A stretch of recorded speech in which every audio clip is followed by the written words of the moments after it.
Welcome to the deep dive. You know, when we think about the dangers of space travel, the usual suspects come to mind, right? Asteroids, radiation, maybe a supernova if you're really unlucky. Things we can sort of model and prepare for, calculated risks. Exactly. But what about the risks we can't calculate? The truly unknown, like the sudden appearance of, well, flying saucers or something completely It alien. sounds like pure sci-fi, doesn't it? For the longest time, that's exactly what it felt like. But something's changed, hasn't it? Hmm. Fundamentally. It feels different now.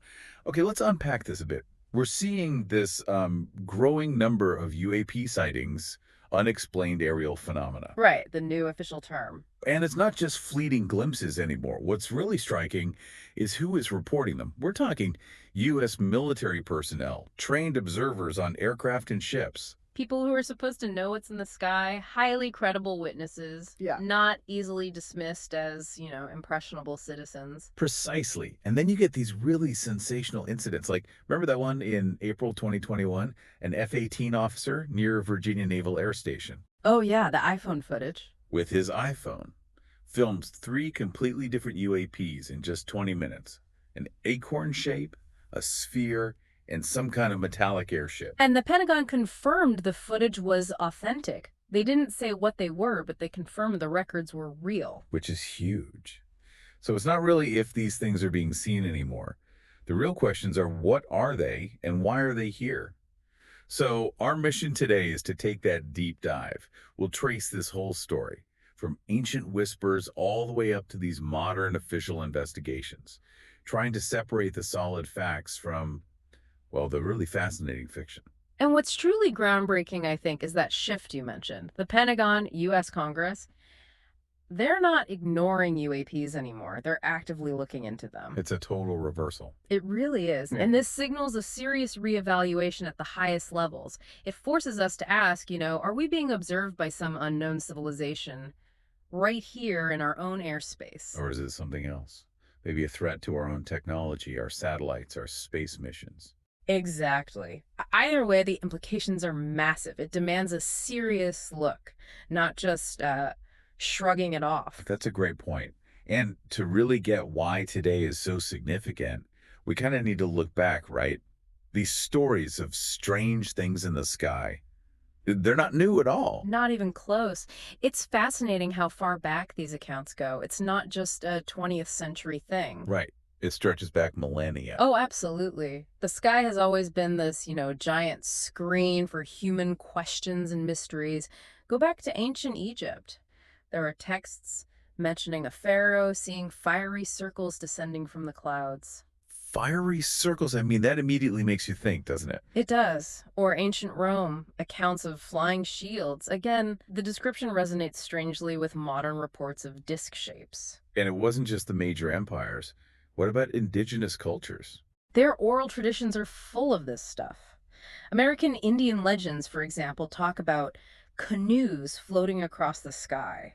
Think about that image craft moving without any propulsion they'd recognize. And some ancient accounts get surprisingly specific, like the Aztec carvings of the god Quetzalcoatl. The feathered serpent god. That's the one. Often shown arriving on Earth in a serpentine airship, and the figure sometimes wears this distinctly pointed space helmet.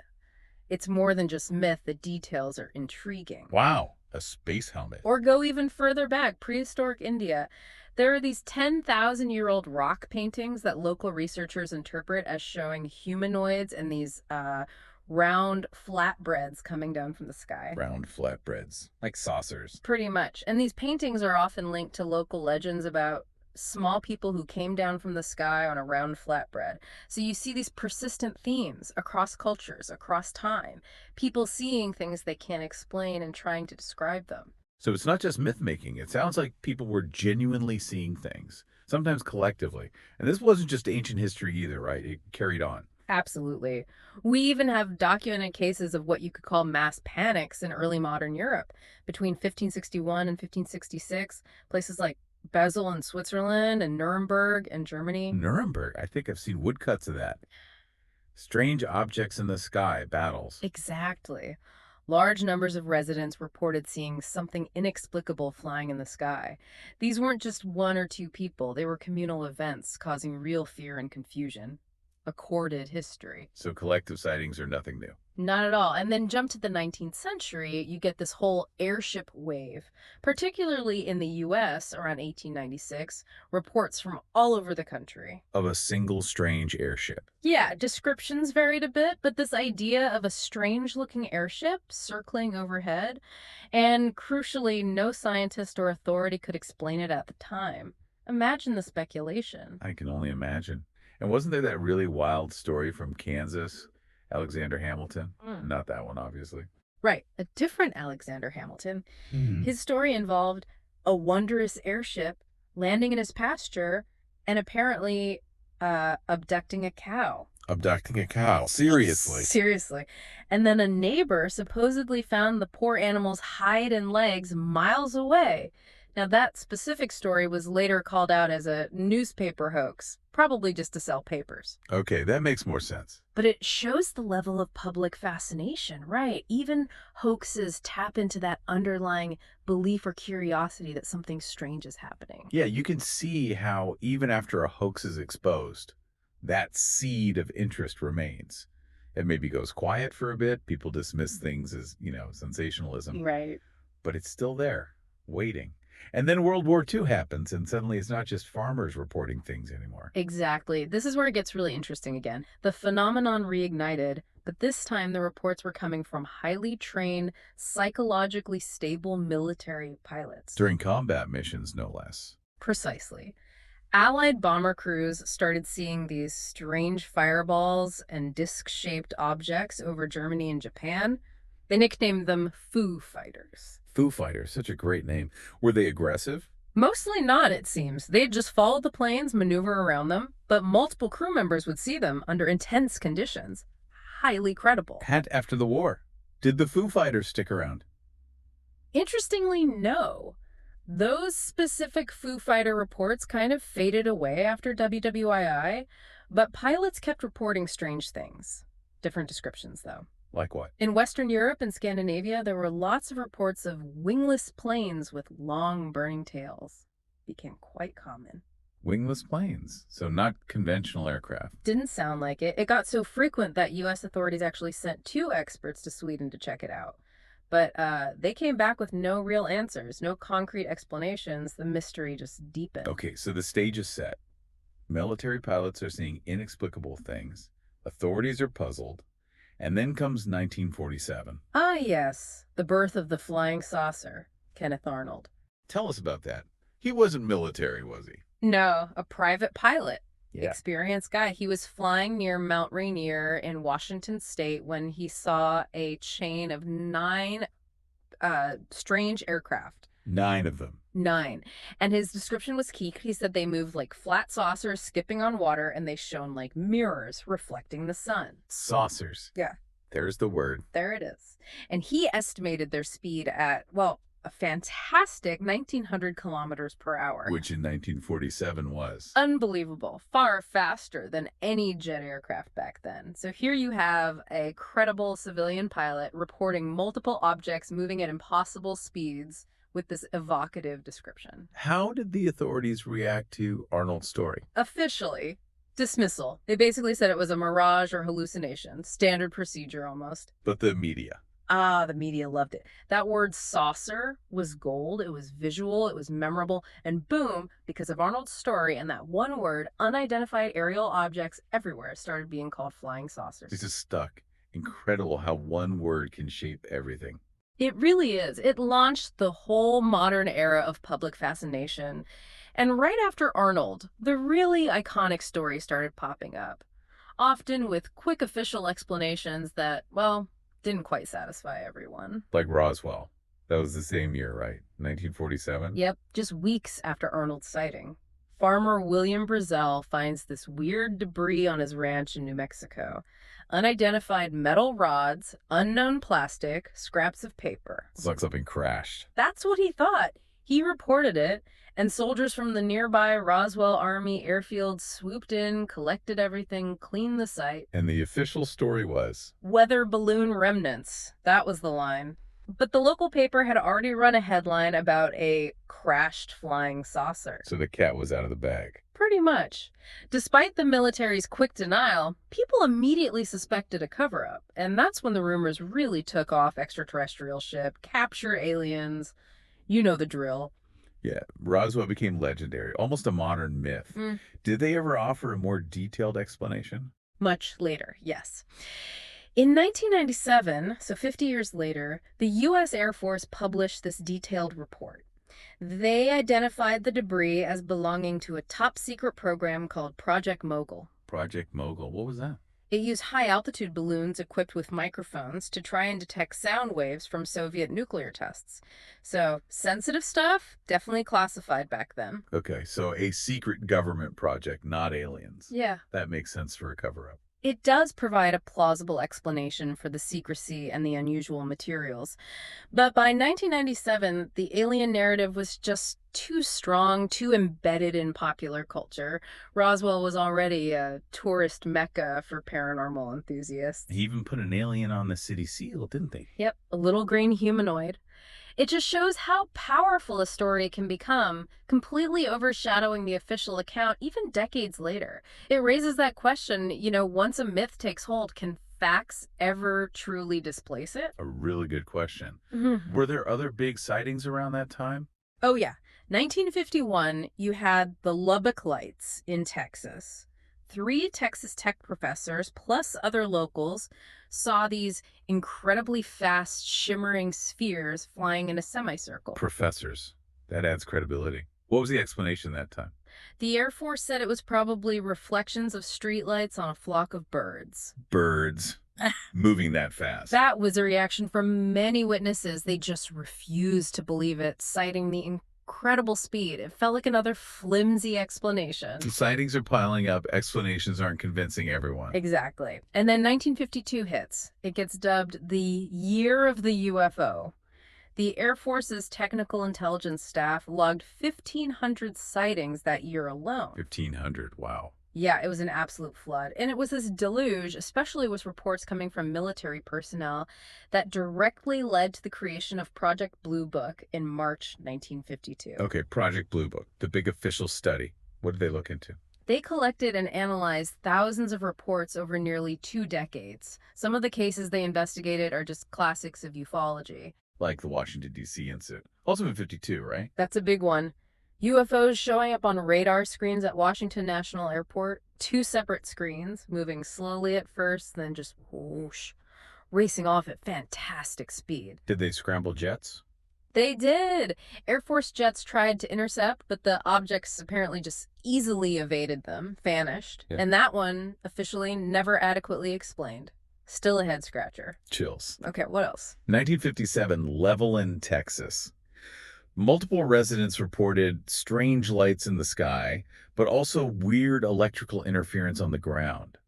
Lights going out in houses, car engines dying. That's creepy. Direct physical effects. Did the police see it? Initially skeptical, yes, but then the police officers witnessed the lights themselves. That prompted a proper investigation. And the official explanation for lights shutting off power. Get this. Ball lightning and an electrical storm. Even though? Even though reports confirmed no bad weather anywhere in the region that day. Again, you see the pattern. An official explanation that seems to contradict the known facts, which just fuels public skepticism. It really does. It makes you wonder why they'd offer explanations that seem so easy to poke holes in. That's the million-dollar question. Was it incompetence? Deliberate obfuscation? Trying to calm public fears with any explanation, even a bad one? Hard to say. Okay, one more Blue Book era case that stands out. Tehran, 1976. This one is really dramatic. Residents see a stunning glow and bright lights. The Iranian Air Force sends up an F-4 fighter jet. Okay. As the jet approaches, its electronics fail. Communications, weapon systems go dead. It has to turn back. Whoa. So they sent another one? Yep, a second F4 goes up. This pilot gets closer, manages to lock onto the object with radar, and then, Cool. well, the pilot reported something terrifying. What? He said the UAP released a smaller, glowing object that came right towards his plane, looking like a missile. Oh my God, did he fire? He prepared to fire an air-to-air missile, but just as he was about to, his weapons control panel went dead, utterly failed. The object then apparently rejoined the main UMP, and they flew away. That is intense. What did the U.S. Air Force say about that? They investigated, right? Yeah, they did. Their conclusion, essentially nothing to worry about. After that. How did they explain it? They suggested the bright light was probably the planet Jupiter, which can be very bright. The electronics failures, well, F4s were known to have occasional equipment malfunctions. And the alien missile, just a meteor shower happening at the same time. Jupiter, bad wiring, and a meteor shower all at once. Precisely. You can imagine how that explanation went down. Doubts were high, rumors of a genuine encounter being covered up spread like wildfire. I bet. So, after looking at cases like these for years, what was Project Blue Book's final verdict? They wrapped up in 1969. They'd collected, as you said, nearly 12,000 reports. Their conclusion was that the vast majority were erroneous. Meaning misidentifications. Yeah, misidentifications of natural phenomena, clouds, stars, planets like Venus, or man-made objects, including, interestingly, previously classified U-2 and A-12 spy planes. Ah, so some sightings were secret government tech. Seems likely. But, and this is the crucial part, they admitted that a small number of cases remained unexplained. They couldn't find conventional answers for everything. And that small percentage, combined with the sometimes questionable explanations for other cases. Exactly. It just fueled the fire for conspiracy theories. The idea that the government knew more, maybe knew about alien visits, but kept it secret to avoid frightening the population. Or worse, the whole Area 51 narrative captured craft, secret experiments. Right. And for decades after Blue Book closed, it felt like official silence descended again. UAPs became a fringe topic, mostly for enthusiasts and, well, conspiracy theorists. It really did, until quite recently. Yeah, things had dramatically shifted again. After all those years of silence, officialdom is talking, seriously talking. 2022, U.S. Congress hold hearings. The first open hearings on UAPs in over 50 years, a landmark moment. And they weren't shy about it. The House Intelligence Subcommittee specifically convened on unexplained aerial phenomena, using that new term. They mentioned 400 military sightings as a key reason. 400 reports demanding attention. And they showed video evidence in the hearing. That split-second recording from an FA-18 in 2020 showing a round or spherical object just zipping past. Gone in a flash, but captured. And that other video, the one with the 3 mysterious green triangles seen through night vision hovering among clouds. Yeah, the pyramids. Very strange looking. And importantly, the Pentagon confirmed that military personnel had filmed other UAPs, including those 3 videos that went viral online. FLIR 1, Gimbal, and Go Fast, the ones everyone's seen. Captured by FA-18 pilots using those advanced infrared pods, the ATFLIR systems. So this wasn't just grainy amateur footage anymore. This was high-tech military equipment recording things pilots couldn't identify.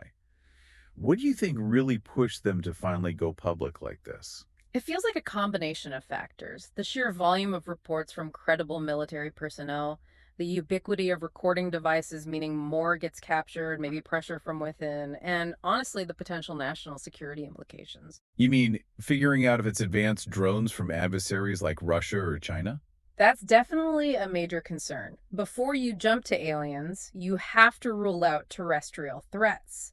And the Pentagon's 2021 report really laid the groundwork for this new transparency. Tell me about that report. It analyzed 144 sightings, right? Yes, from 2004 to 2021.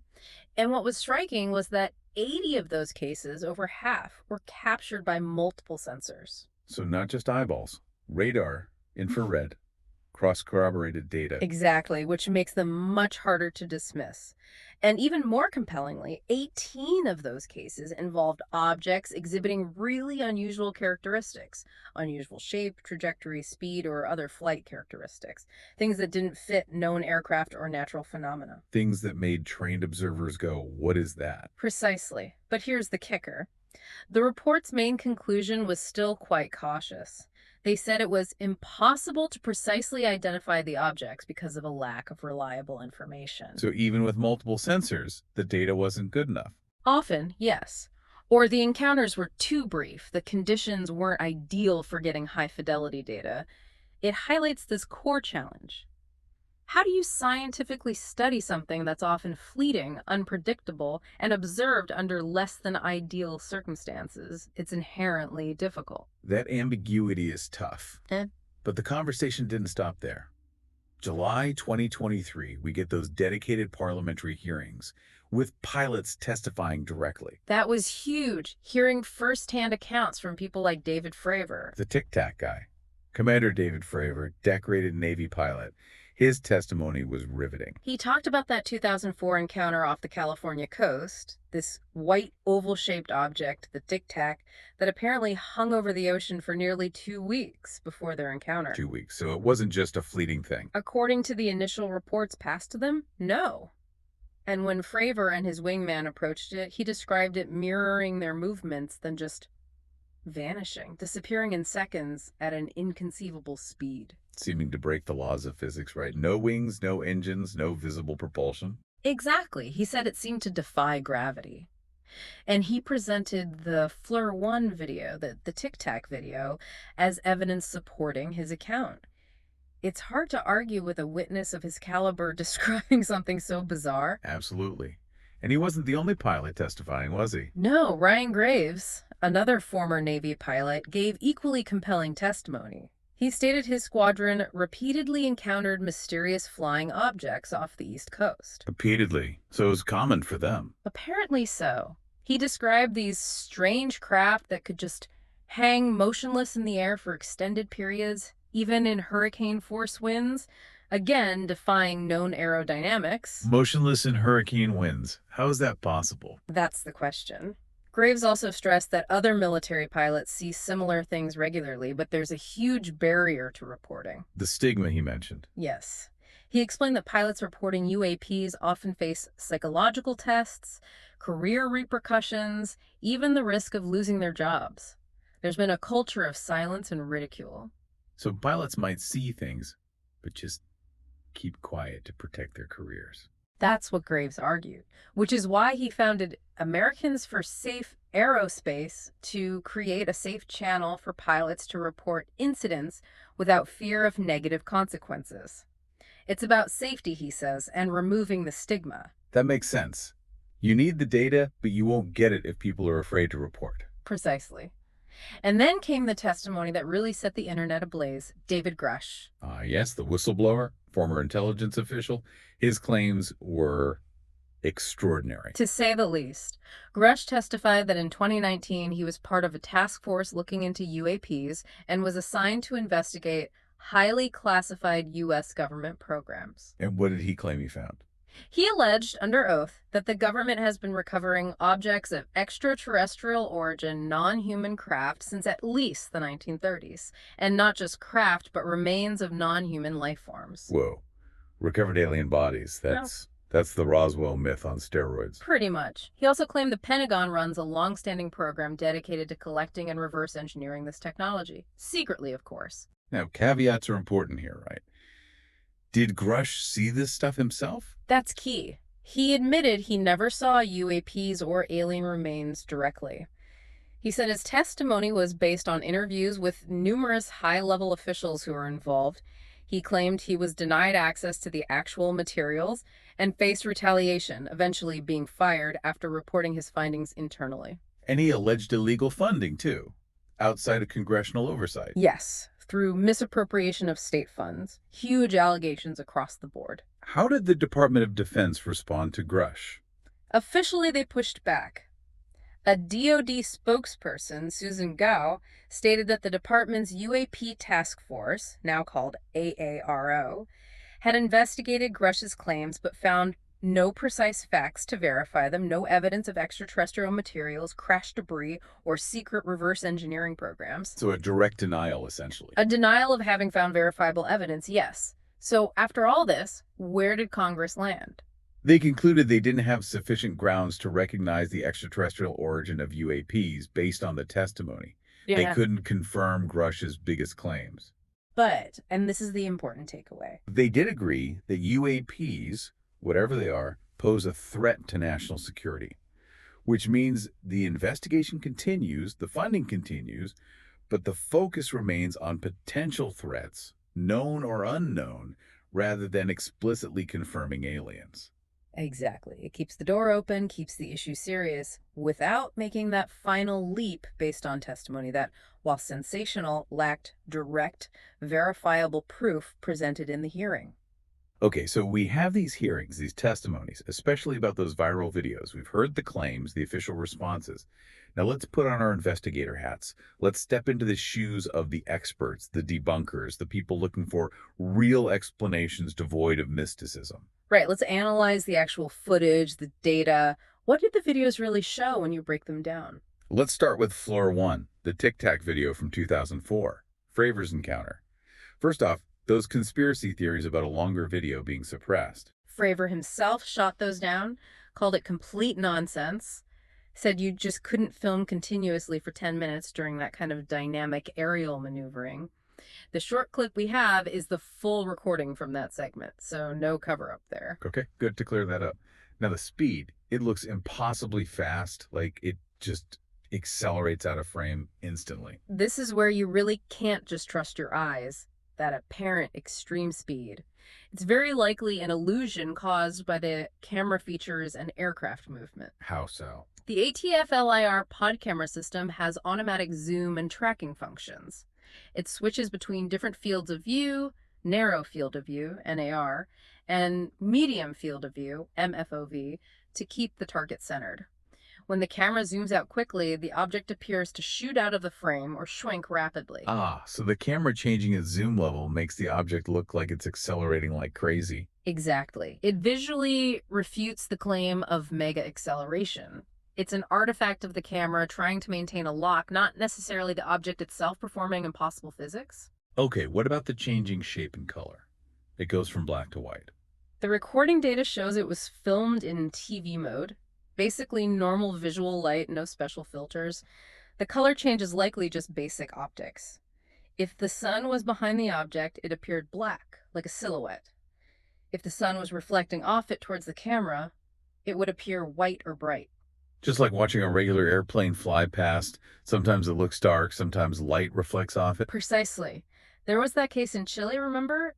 A UFO filmed by a helicopter looked similar, changing color. Turned out researcher Mick West identified it as a regular airliner, Iberia Flight 6830, about 60 kilometers away, just appearing strange due to distance and lighting. So perspective and lighting are huge, and the Tic Tac or ugly peanut shape itself. Again, probably not the object's true shape. The analysis suggests the infrared camera might be primarily picking up the heat signature, likely from engines or some propulsion system. On IR cameras, hotspots can appear as large black or white if inverted blobs, potentially obscuring the actual airframe. Both black hot and white hot modes are standard on these systems. So we might be seeing a distorted heat signature, not a giant flying Tic Tac. It's a very plausible explanation based on how the technology works. The key takeaway is how easily optical effects and camera mechanics can fool us. Okay, let's move to Go Fast for 2015. The claim was a saucer zipping super low and fast over the Atlantic. Right. Too low and fast for anything conventional, the proponents said.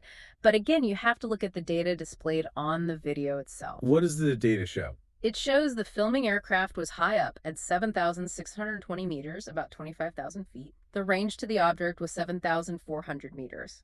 But critically, the camera wasn't pointing straight down. The viewing angle was 26 degrees below horizontal. So not directly overhead. No. And if you do a little trigonometry, basic high school math using that angle and range. Let me guess, it wasn't low at all. Exactly. The calculation shows the object was actually about 4 kilometers above the ocean, not skimming the waves at 220 meters like some claimed. Much, much higher. Okay, so the low altitude was an illusion. What about the incredible speed? Go fast. Also likely an illusion. This time, it's down to the parallax effect. Explain parallax again. Simple idea. The further away an object is, the faster it appears to move across your field of view for the same actual speed. Think about looking out a car window. Distant mountains barely seem to move, while nearby fence posts whip by. Right, got it. Since the go-fast object was actually very far away, around 7.4 kilometers according to the data, its movement against the ocean background looked fast due to parallax. So slow actual speed, but appearing fast because it's distant. Very likely. The conclusion. The go-fast object was probably flying quite slowly and at a significant distance from the water. And given that, it could well have been a weather balloon or some other slow-moving object drifting high up. Perspective strikes again. Okay, 2 down. What about gimbal? Also, 2015. The one that seems to rotate like a carousel. Yes, the rotation made people say, that can't be a plane or balloon, it must be a UFO. But expert analysis, again by Mick West, points to, guess what? A plane. Probably a plane, likely a jet with 2 engines. The key here is engine glare in infrared. Glares from these engines can appear much larger than the machine itself, especially at high zoom, totally washing out the actual shape of the aircraft. Like looking at oncoming headlights at night, you see the glare, not the car shape. Exactly. The plane itself is hidden inside that overwhelming heat signature bloom. Okay, but the rotation, how do you explain that? Looks like it's spinning. The analysis suggests the rotation isn't the object itself spinning. It happens when the camera system is oscillating slightly, probably due to the movement of the F-18 carrying it. The gimbal mount tries to stabilize the image, lock onto the target, but when it locks onto that big fuzzy heat glare, slight movements of the camera relative to the glare can make the glare appear to rotate. So it's the camera gimbal moving, creating the illusion of the object rotating. That's the leading technical explanation. The glare still continues to move and creates the carousel effect because the camera is fighting to stay locked while the aircraft banks or turns. It's a complex interaction between the heat source, the optics, and the stabilization system. Fascinating. Okay, last one of the big viral videos, the Green Pyramids or fleet of UFOs over the USS Omaha in 2019. Ah, yes, Jeremy Corbell released this one. It claimed it showed 3 absolutely incredible green pyramids with blinking lights hovering over the destroyer. His argument, earthly objects aren't pyramid-shaped and can't hover like that. They do look distinctly triangular in the video. They do, but Mick West's analysis points to a well-known photographic phenomenon, the bokeh effect. Bokeh. Isn't that the blurry background in photos? Sort of. It describes how out-of-focus points of light are rendered. And crucially, any night vision camera with a triangular aperture, the shape of the opening that lets light in, will render out-of-focus light sources as triangles. So the pyramid shape is just the shape of the camera's aperture showing up because the lights are out of focus. That's the explanation. And the blinking lights, they look identical to aircraft navigation lights. And the USS Omaha was near a busy air route. Exactly. Off the coast of California, near the Hawaii-Los Angeles flight path, a lot of planes undoubtedly flew over the ship. Their lights, seen through night vision out of focus, through a triangular aperture, voila, green pyramids. What about the hovering? The Pentagon eventually weighed in on this one too. They agreed the objects were likely drones that can hover in one place, and the triangular shape was an artifact of the night vision systems and mirror cameras used. So mundane objects distorted by the way they were filmed. Wow. So when you apply rigorous analysis, considering the tech involved, a lot of these seemingly extraordinary videos become, well, explainable, maybe even ordinary. It often seems that way. It doesn't mean every sighting is explainable, but for these specific viral videos, the technical, optical explanations are very compelling. It really underscores how careful we need to be interpreting footage, especially when it's captured through complex military sensors. Our perception is easily fooled. It really is eye-opening, seeing how optics, camera mechanics, even parallax can create these illusions. But like you said, that explains some cases, maybe even many. It doesn't mean everything is solved, right? There are still sightings that remain genuinely unexplained, even after scrutiny. Absolutely. The debunking is crucial for clearing away the noise, but it doesn't eliminate the signal entirely. There are still cases that resist easy answers. Like that one-frame UAP shown in the 2022 congressional hearing, the little sphere zipping by. Right. The Pentagon officially stated they could not explain it, mainly because it was just too brief, literally a single frame of video. Experts suggested it was most likely a large high-flying balloon, but that was more of an educated guess than a firm ID, not enough data. And the Virginia incident we started with, the F-18 pilot filming the acorn, sphere, and airship shapes in 2021. That's another one. The Pentagon confirmed the footage was real, taken by Navy personnel, but offered no specific explanation for what those objects were. They remain officially unidentified. So even the military acknowledges some things are still mysteries. I remember Ronald Moultrie, the defense undersecretary, listing possibilities. He did. He ran through the likely candidates for most UATs. Weather balloons, drones, orbital debris, birds, atmospheric phenomena, things like ice crystals or thermal fluctuations causing radar clutter or visual illusions. Standard stuff, radar errors, camera glitches. Right. And he also specifically mentioned unknown technologies from potential adversaries like Russia or China or even private companies testing things. That's the national security angle. Yeah. But didn't he add something else? A kind of catch-all. He did. His final category was essentially something else. He literally said, something else may be flying in the sky, which is fascinatingly open-ended. It really is. It leaves that loophole, as you called it, for the truly unknown, maybe even the extraterrestrial possibility, without explicitly endorsing it. Exactly. It acknowledges the limits of our current understanding for at least some of these encounters. And the Pentagon isn't dropping it. They're actively continuing to collect eyewitness accounts. They've even developed a standardized step-by-step procedure for reporting flying anomalies for Navy and Air Force crews. Using their knee boards, right? Yeah, Making it routine, less stigmatized. hopefully. The goal is to gather more data, better data. A large number of reports are apparently coming in now, so the database is growing. It's clear the military focus is on data collection and threat assessment now. But this isn't just a military thing, is it? Scientists, especially astronomers, have encountered unexplained things in space for ages. Oh, absolutely. Long before the term UAP existed, think back to that 1878 solar eclipse. You mentioned that earlier. Two astronomers, hundreds of kilometers apart. Lewis Swift and James Watson both saw two unknown red objects near the sun during the eclipse, smaller than Mercury. They thought they'd found new planets. Vulcan, maybe. But they weren't planets. Calculations later suggested these objects were much closer, maybe 3,000 to 32,000 kilometers from Earth. The larger one estimated at over 2.5 kilometers in diameter. That's huge. What were they? We still don't know. What the astronomers observed has still not been clarified. A genuine astronomical mystery from the 19th century. And astronauts, people who've actually been up there. There are accounts. James McDivitt on Gemini 4 in 1965 reported seeing an unidentified flying object with long arms. He took a photo, but frustratingly couldn't find it on the developed film later. Ah, the lost evidence. Always the way, isn't it?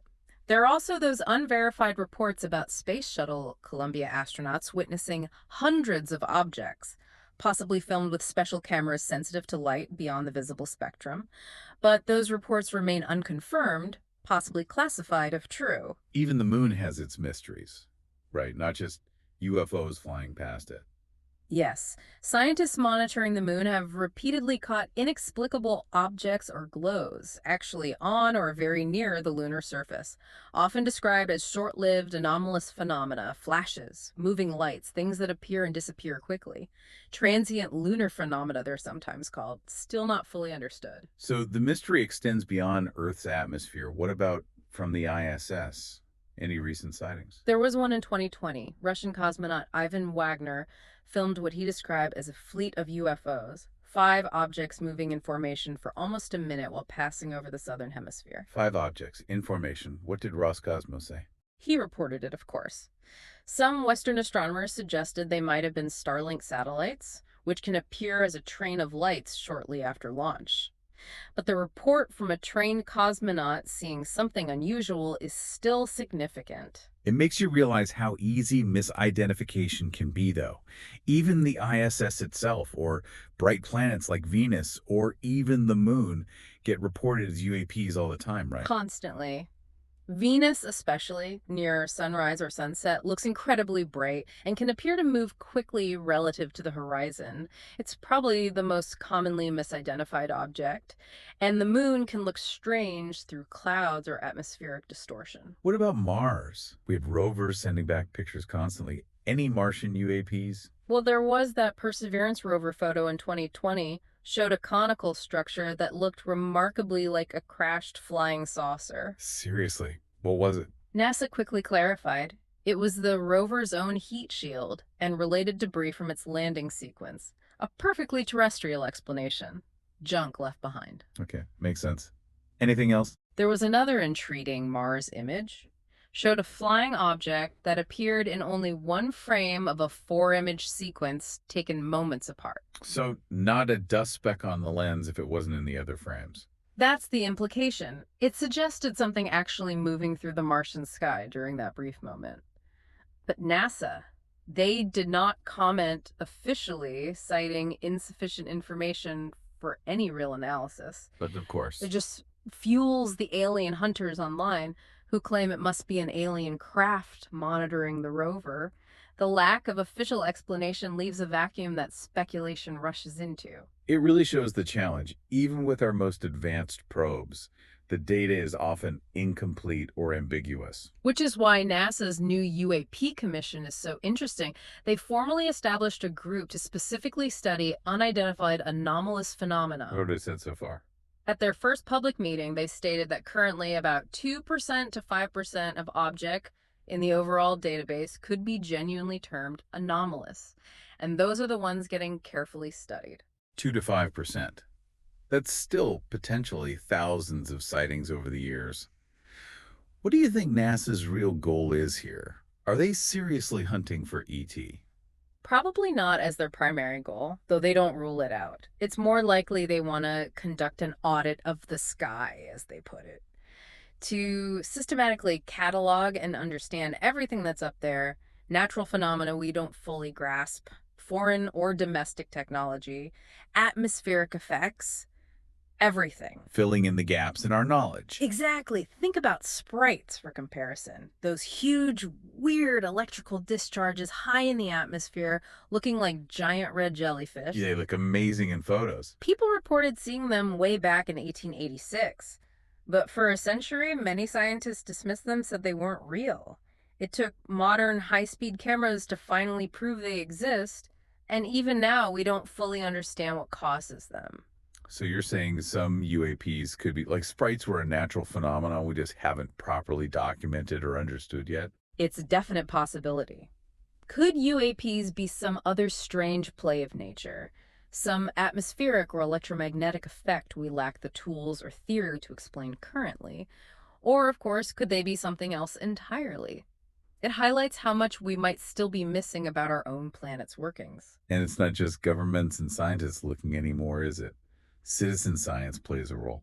A big role. Portals like Wikiski allow anyone to comb through astronomical data looking for anomalies. Back in 2010, hundreds of users on sites like that reported seeing strange, cylindrical, round, or rod-shaped objects apparently heading towards Earth, which then just vanished from the data. What were they thought to be? Official explanations often involve sensor artifacts, cosmic rays hitting detectors, things like that. But the point is, more eyes looking means more chance of spotting something unusual, even if most turn out to be explainable. So looking at the big picture, all these efforts, government, military, NASA, citizen scientists, they all add up. Absolutely. It dramatically increases the chances of figuring out what UAPs really are. And even if the answers turn out to be mostly disappointing, meaning mundane terrestrial explanations, it's better than ignorance. Because any unexplained object or phenomenon in our airspace could pose a risk to aircraft or satellites. Understanding is key, whatever the final explanation. We have certainly unpacked a huge amount today. Whew.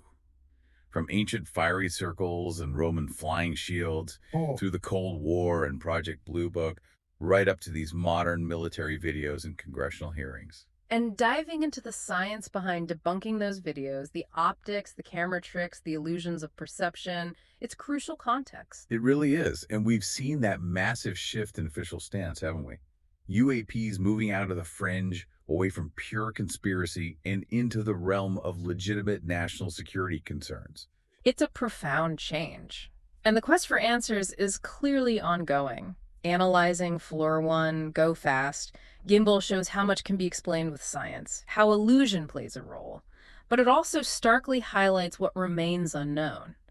That small, persistent percentage of cases that defy easy answers. Whether they're natural phenomena we haven't discovered, secret human tech, or, well, something else.